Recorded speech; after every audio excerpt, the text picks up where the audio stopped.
Namaskaram, Ojha sir. Namaskaram. So good to see you here. Would you like to participate in 11 questions? Oh yes. What brings you here? Curiosity of spiritual science. आप अपने बारे में कुछ बताइए. I'm a UPSC coach working in ICRA IS Institute in Kanpur and Pune. How many people have you coached till now? More than 1 lakh. Top 3 qualities that UPSC aspirants should have.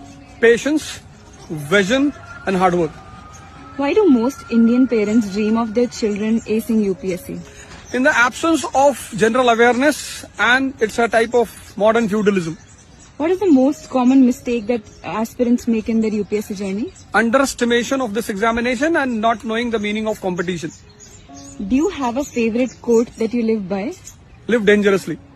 One word for India. Vishwaguru. UPSC. UPSC is a miracle and myth both. Isha.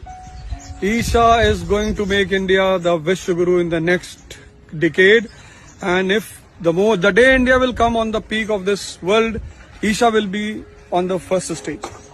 Lastly, one piece of advice that you would give to UPSC aspirants? I'll appeal to all of them to please come to Isha and do I, that is inner engineering.